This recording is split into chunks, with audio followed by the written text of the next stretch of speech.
शंका। उपदेश लेने के बाद रिश्तेदारी में, परिवार में या आड़ोस पड़ोस में शादी में पैसा, कपड़ा, साड़ी, सूट या गिफ्ट आदि वस्तु दे सकते हैं या नहीं। बेमतलब की सांसारिक परंपराओं व रीति रिवाजों से बाहर निकलकर आए एक भगत की सोच के विषय में बताते हैं कि डूबे थे पर उबरे, गुरु के ज्ञान चमक, बेड़ा देखा जरजरा, उत्तर चले फड़क। अर्थात समुद्र में नाव से यात्रा कर रहे व्यक्ति को पता चले कि इस नाव में छेद हो चुका है, पानी अंदर आ चुका है और कुछ ही देर में नाव डूबने वाली है।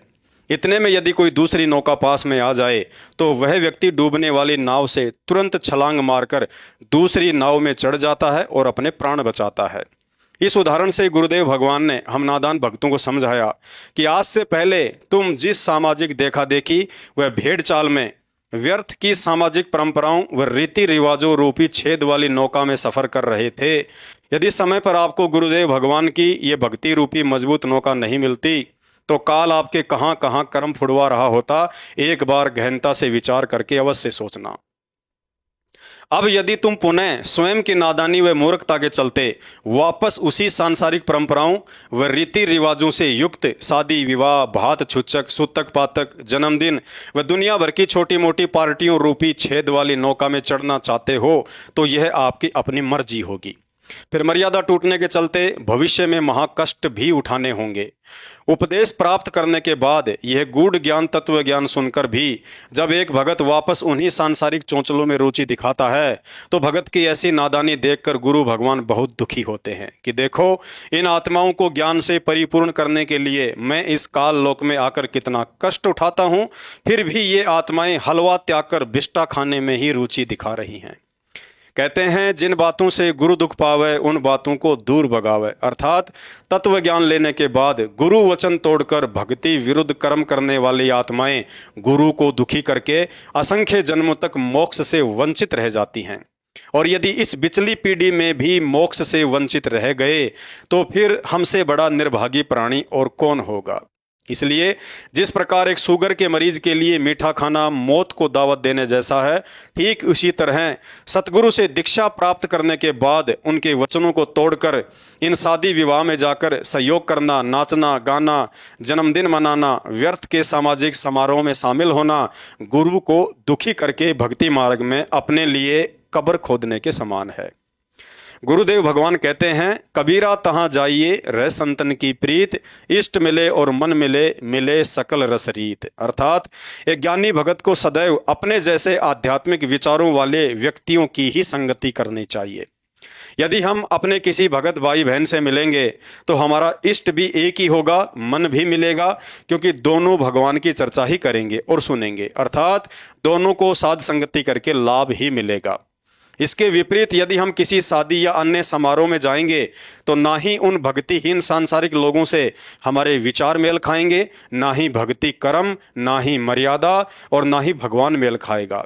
हो सकता है ऐसी जगह पर काल प्रेरणावश किसी बात को लेकर कहा सुनी भी हो सकती है। इसलिए सतगुरु भगत तो लोक लाज को त्याग कर ऐसी जगहों पर यह सोचकर जाने से बचेगा कि कोई बात नहीं, कभी मिलेगा और शादी विवाह में ना आने के कारण दो चार बातें सुनाएगा तो सुन लेंगे। गुरुदेव भगवान कहते हैं लोक लाज मर्याद जगत की तिनके ज्यों तोड़ बगावे, जब कोई राम भगत गति पावे। लोक लाज ना कीजिए, निर्भय हो रहिए, जो मन चावे राम को तो दासा तंदरिए। गुरु को राखिए शीस पर और चलिए आज्ञा माही, कहे कबीर उस भगत को फिर तीन लोक भय नाही। भाइयों और बहनों, सतगुरु रामपाल जी के रूप में हमें जो कबीर भगवान मिला है, इन्हें मात्र गुरु ही समझने की भूल ना करना। सतयुग, त्रेता, द्वापर में जिस परमात्मा के दर्शन मात्र के लिए साधु संत ऋषि महात्माओं ने हजारों वर्षों तक घर त्याग कर कठिन से कठिन साधनाएं की, परंतु उन्हें दर्शन भी नसीब नहीं हुए। और आज दर्शन तो छोड़ो, साक्षात वो परमात्मा सतगुरु रामपाल जी के रूप में प्रकट होकर हमें अपनी शरण में ले चुका है। सन 1994 से प्रमाण दिखा दिखाकर साबित कर रहा है कि मैं वही अविनाशी कबीर भगवान हूँ जिसकी तलाश में तुम असंख्य युगों से भटक रहे हो। अब खुद सतलोक से चलकर सामने आ गया तो तुम पहचानने में देरी कर रहे हो। और यदि थोड़ा बहुत पहचाना भी है तो इन व्यर्थ के शादी विवाह और जन्मदिन जैसे चौंचलों में शामिल होकर मर्यादा और भक्ति में गफलत कर रहे हो। जिस सतलोक के लिए भगत मंसूर अली ने समाज से संघर्ष करते हुए शरीर का अंग अंग कुर्बान कर दिया, जिस सतलोक के लिए नरसिंह भगत ने अमीरी को ठोकर मार दी, जिस सतलोक के लिए मीराबाई ने समाज से संघर्ष करते हुए झूठी इज्जत और राजशाही ठाट बाट को भी ठोकर मार दी कि चाहे गुंडी कहो या भुंडी, मेरी सूरत राम में लागी। तो भाई और बहनों, विचार करो, ऐसे अमरलोक सतलोक में ले जाने के लिए आज स्वयं वह सतलोक का राजा दुनिया की ओछी मंदी गालियां और दो दो बार की जेल किसके लिए काट रहा है।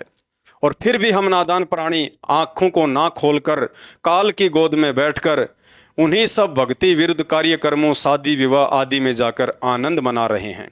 राम मंदिर अयोध्या में भंडारे लगाकर पाखंड पूजा को बढ़ावा दे रहे हैं, गंदी राजनीति का संगत से समर्थन करवा रहे हैं, आरक्षण की बिरानी आग में जला रहे हैं, गैंगस्टरों की सीबीआई जांच का समर्थन कर रहे हैं, दुनिया के लिए खेल स्टेडियम बनवा रहे हैं, ट्रस्ट चलाने के लिए रक्तदान के नाम पर बेचारी भोली संगत के खून का व्यापार करवा रहे हैं।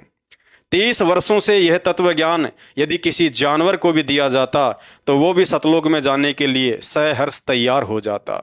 लेकिन सतगुरु के भगत होकर हमारी आज भी नींद नहीं टूट रही है। भाई और बहनों, यदि आज इन शादी विवाह में ना जाने से कोई रिश्तेदार नाराज हो भी जाता है तो हो जाने दो, साल 6 महीने में वो रिश्तेदार फिर खुश हो जाएगा। यदि नहीं हुआ तो भी कोई फर्क नहीं पड़ने वाला। लेकिन इन शादी विवाह में जाने के चक्कर में यदि सतगुरु नाराज हो गया तो ध्यान रखना, उन्हें मनाने में असंख्य जन्म और हजारों युग बीत जाएंगे। इसलिए बार बार गुरुदेव भगवान कहते हैं, यो सौदा फिर नाही रे संतो, यो सौदा फिर नाही, लोहे जैसा ताव जात है काया ले सराही। मीराबाई यदि आप और हमारी तरह लोक लाज में आकर ऐसा सोचती कि रिश्तेदार क्या कहेंगे, शादी में तो जाना ही पड़ता है, शादी कोई बार बार थोड़े ना होती है, तो गुरुदेव भगवान ने बताया आज वही मीराबाई कहीं कुतिया बनकर एक रोटी के टुकड़े के लिए घर घर घूम रही होती।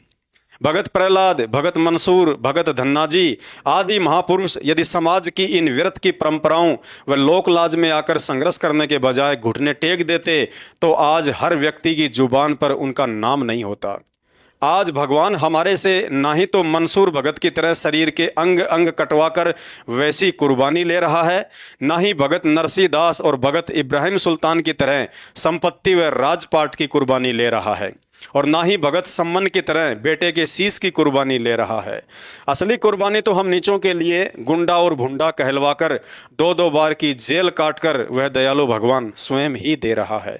हमसे तो मात्र हमारे ही आत्म कल्याण के लिए शादी विवाह, जन्मदिन, भात छूछक, गंदी राजनीति, खेल कूद, आन उपासना आदि इन सामाजिक बुराइयों व कुप्रथाओं में सहयोग ना करके एक सच्चा भगत बनने की छोटी सी कुर्बानी मांग रहा है। और वह कुर्बानी देने से भी यदि हम टाल मटोल कर रहे हैं तो भला सतलोक क्या खाक जाएंगे। भाई और बहनों, आज से पहले महापुरुषों ने ऐसे ही आसानी से सतलोक प्राप्त नहीं किया था। उनकी कुर्बानी और बलिदान की कथा सुनाते सुनाते स्वयं सतगुरु रामपाल जी भगवान भी सत्संगों में आंसू बहाने लगते हैं। कहते हैं, जलाऊं भी, तपाऊं भी और चिमटे से खाल उतारूं, फिर भी जो ले नाम हमारा उसको पार उतारूं। अतः प्रार्थना है, अब की बार यदि किसी यारी रिश्तेदारी में, शादी विवाह या अन्य पाखंड में जाना हो तो कुछ देर शांति से बैठकर हमारे लिए असहनीय संघर्ष करते हुए हिसार जेल में बैठे सतगुरु की आंखों में अपनी मन की आंखों को डालकर देखने की हिम्मत करके ये विचार करना कि वह महापुरुष आखिर किसके लिए निस्वार्थ होकर परमार्थ के लिए जेल में बैठकर भी बाहर 1-1 घंटे के सत्संग भेजकर इतना संघर्ष कर रहा है, और बाहर मात्र मर्यादित भक्ति करने के बजाय काल प्रेरित सतलोक आश्रम मैनेजमेंट के साथ उनके भक्ति विरुद्ध कुकर्मों में आंख बंद करके आर्थिक व शारीरिक रूप से सहयोग देकर आप क्या कर रहे हैं? खुद के साथ धोखा या गुरु के साथ छल कपट। तो शंका समाधान में आज केवल इतना ही। शंका समाधान के और अधिक वीडियो देखने के लिए हमारे Facebook page Pawan Das is live, Manav Dharmi Pawan दास को फॉलो करें। वीडियो अच्छा लगे तो शेयर करें। बंदी छोड़ सतगुरु रामपाल जी भगवान की जय हो।